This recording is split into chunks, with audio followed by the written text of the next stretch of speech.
سورہ بقرہ آیت نمبر 45 اور 46۔ اعوذ باللہ من الشیطان الرجیم، بسم اللہ الرحمن الرحیم، واستعینوا بالصبر والصلاۃ وَإِنَّهَا لَكَبِيرَةٌ إِلَّا عَلَى الْخَاشِعِينَ الَّذِينَ يَظُنُّونَ أَنَّهُمْ مُلَاقُو رَبِّهِمْ وَأَنَّهُمْ إِلَيْهِ راجعون۔ لفظی ترجمہ: وَاسْتَعِینُوا اور مدد لو، بالصبر صبر سے، والصلاۃ اور نماز سے، وَإِنَّهَا اور بے شک یہ، لَكَبِيرَةٌ بہت گراں ہے، الا سوائے، علی الخاشعین ان بندوں کے جن کے دلوں میں ڈر اور عاجزی ہے۔ الذین جو لوگ، یظنون سمجھتے ہیں، انہم کہ انہوں نے ضرور، ملاقو پیش ہونا ہے، ربہم اپنے رب کے حضور، وانہم اور آخر کار وہ، الیہ اسی کی طرف، راجعون لوٹ کر جانے والے ہیں۔ بامحاورہ مطلب خیز ترجمہ: وَاسْتَعِینُوا بِالصَّبْرِ وَالصَّلَاۃ اور تم صبر اور نماز کے ذریعے مدد حاصل کرو، وَإِنَّهَا لَكَبِیرَةٌ اور بے شک وہ نماز بہت گراں ہے، الا علی الخاشعین مگر ڈرنے والوں پر، الذین یظنون انہم ملاقو ربہم ڈرنے والے وہ لوگ ہیں جو یقین رکھتے ہیں بلا شبہ وہ اپنے رب سے ملنے والے ہیں، وانہم الیہ راجعون اور بے شک وہ اسی کی طرف لوٹ کر جانے والے ہیں۔ ان دو آیات کا گزشتہ آیات کے ساتھ ربط: گزشتہ آیات کے اندر اگرچہ خطاب اہل کتاب بالخصوص یہود کو تھا، لیکن اس سے جو تعلیم دی گئی ہے امت محمد علیہ السلام کو، تو بالخصوص آخری آیت کے اندر یہ فرمایا تھا کہ اَتَأْمُرُونَ النَّاسَ بِالْبِرِّ وَتَنْسَوْنَ أَنفُسَكُمْ وَأَنْتُمْ تَتْلُونَ الْكِتَابَ أَفَلَا تَعْقِلُونَ، یعنی ایسے واعظ اور ایسے علماء جو دوسروں کو تو نیکی کرنے کا حکم کریں لیکن اپنے آپ کو بھلا دیں، یعنی خود بے عمل ہوں، ان کے متعلق اس آیت کے اندر وعید بیان فرمائی تھی، اور فرمایا کہ حدیث پاک کے اندر آتا ہے، جیسا کل میں نے آپ سے عرض کی تھی کہ اس کی تفسیر کل عرض کروں گا کچھ، تو اس کی تفسیر کے اندر صرف دو روایتیں ذکر کر کے آگے چلتے ہیں۔ ایک حضرت انس رضی اللہ تعالی عنہ کی روایت ہے کہ رسول پاک صلی اللہ علیہ وسلم جب معراج سے واپس آئے تو آپ صلی اللہ علیہ وسلم نے فرمایا، میں نے لیلۃ الاسراء یعنی معراج کی رات ایسی جماعت دیکھی ہے کہ جس کے ہونٹ جو ہے آگ کی کینچیوں سے کترے جا رہے تھے، جس کے ہونٹ اور ایک روایت مطابق ہونٹ اور زبانیں یہ آگ کی کینچیوں سے کترے جا رہے تھے۔ تو میں نے جبریل علیہ السلام سے پوچھا یہ کون لوگ ہیں؟ تو رسول پاک صلی اللہ علیہ وسلم نے فرمایا، جبریل علیہ السلام نے فرمایا یہ آپ کی امت کے بے عمل واعظ ہیں، آپ کی امت کے بے عمل علماء ہیں۔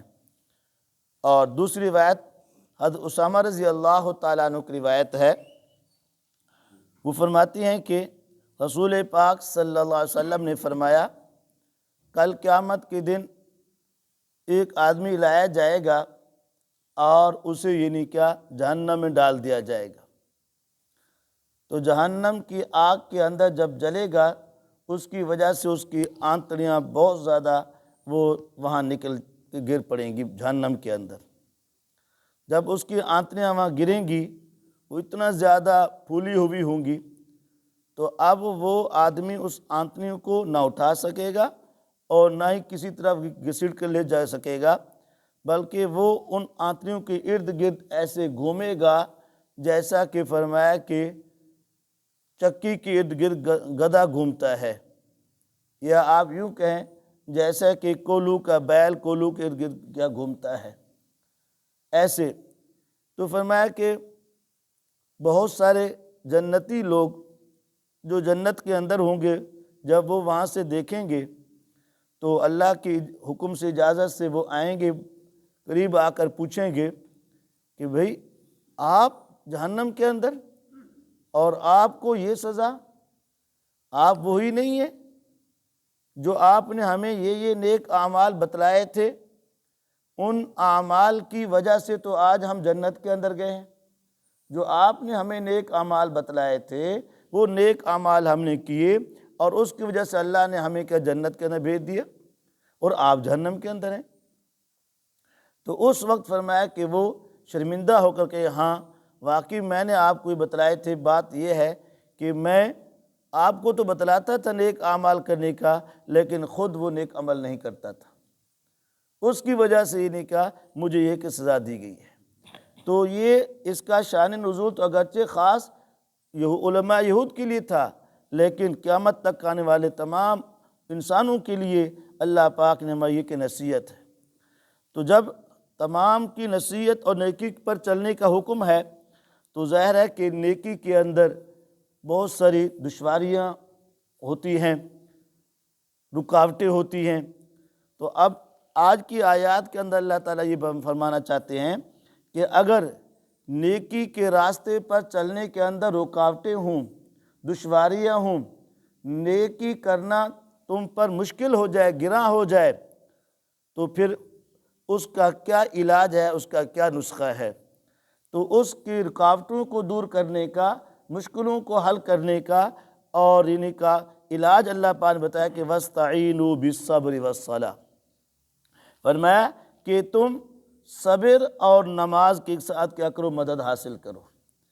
استعینوا یہ صیغہ جمع مذکر فعل امر حاضر معروف باب استفعال سے ہے، تو اس کا معنی فرمایا کہ اطلبوا المعونۃ علی امورکم، تم اپنے دینی امور پر، دینی اعمال پر مدد طلب کرو، مدد حاصل کرو، کس سے؟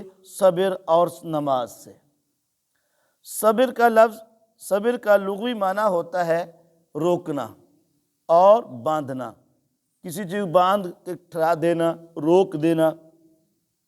اور اس کا اصطلاحی معنی ہوتا ہے حبس لنفس علی ما تکرہ، یعنی ایسے اعمال، ایسے افعال جو نفس کو پسند نہ ہوں، نفس اسے نہ چاہے، تو اس پر نفس کو کیا کرنا؟ پابند کرنا، اس پر نفس کو کیا کرنا؟ پابند کرنا، مجبور کرنا وہ اعمال کرنے پر۔ اصطلاح اس سے مراد یہ ہے کہ صبر سے مراد ہے کہ ارادے کی مضبوطی اور عزم کے اندر استقلال، عزم پختہ ہو، ارادہ مضبوط ہو نیک اعمال کرنے کا۔ اب اگر نفس نہ چاہے، یا کوئی دوسری رکاوٹیں ہوں، تو کسی شخصی رکاوٹ ہو یا کوئی یعنی کہ عمومی رکاوٹ ہو، تو ان رکاوٹوں سے دیکھ کر نیک اعمال کو چھوڑ نہیں دینا چاہیے، بلکہ حکم یہ ہے کہ تم اسی پہ ڈٹے رہو اور اس کو کرتے رہو، اس نیک عمل کو کیا کرتے رہو۔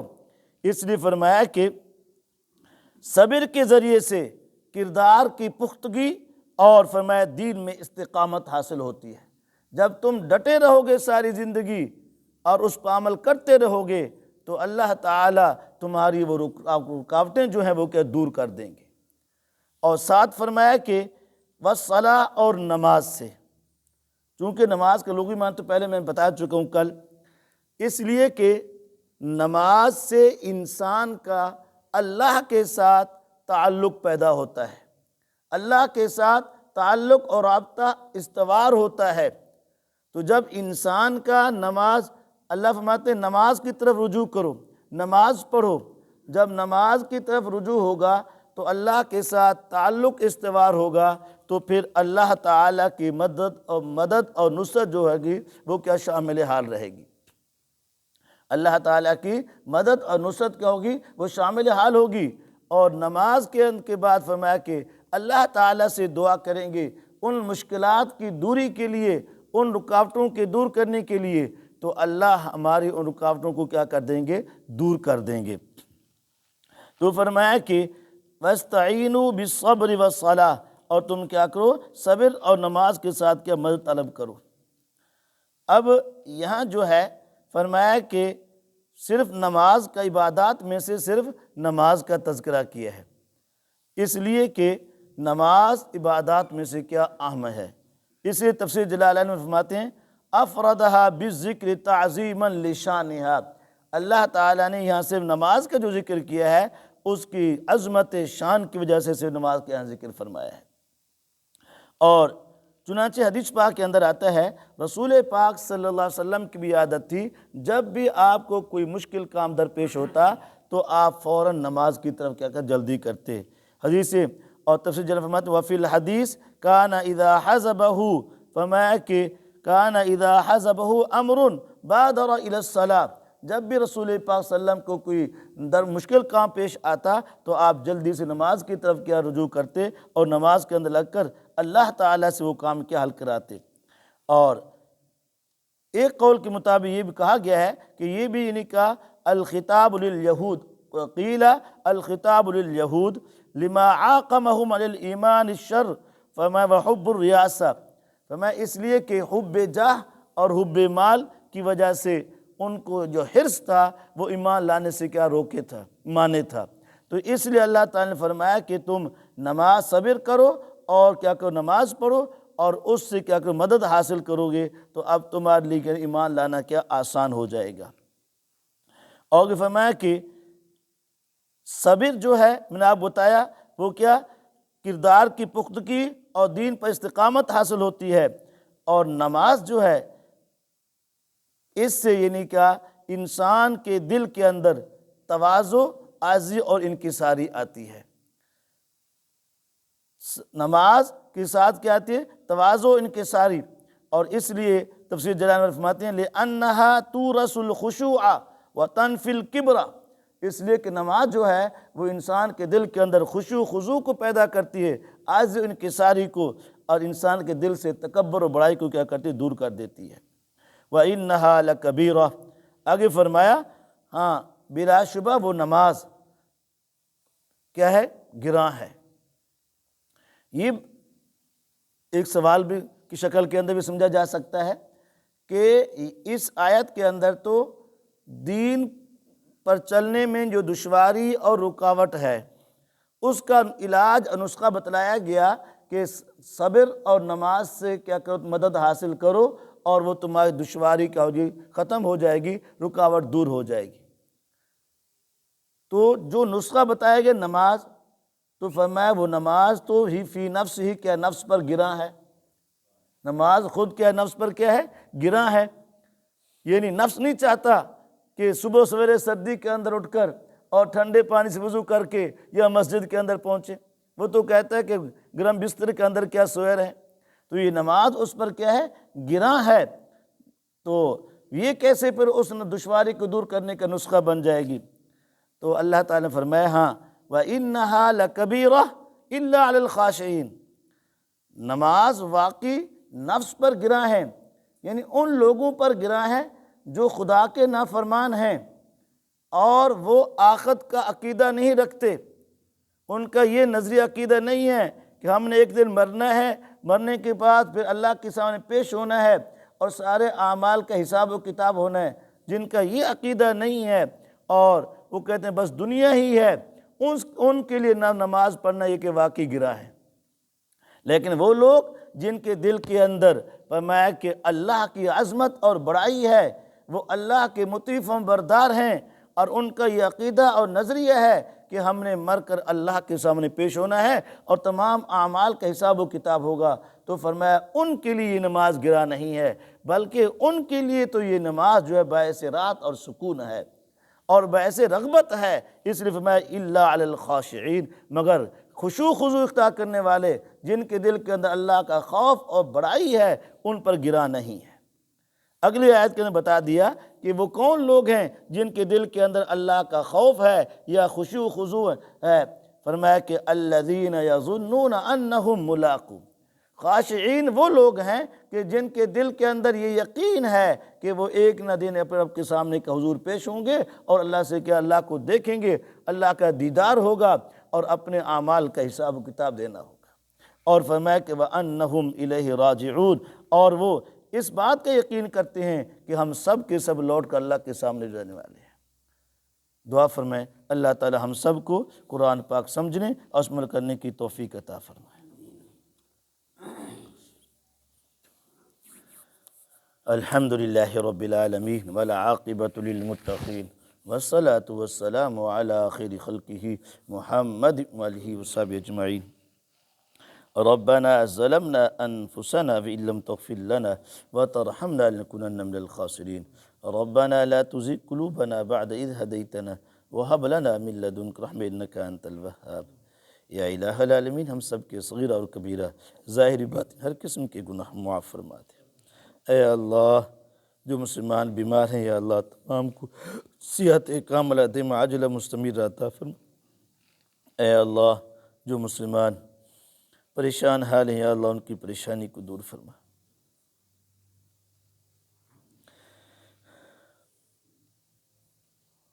یا الہ العالمین آج تک جتنا مسلمان فوت ہو چکے ہیں یا اللہ تمام کی مغفرت فرما دے، تمام کی قبروں کو منور فرما دے۔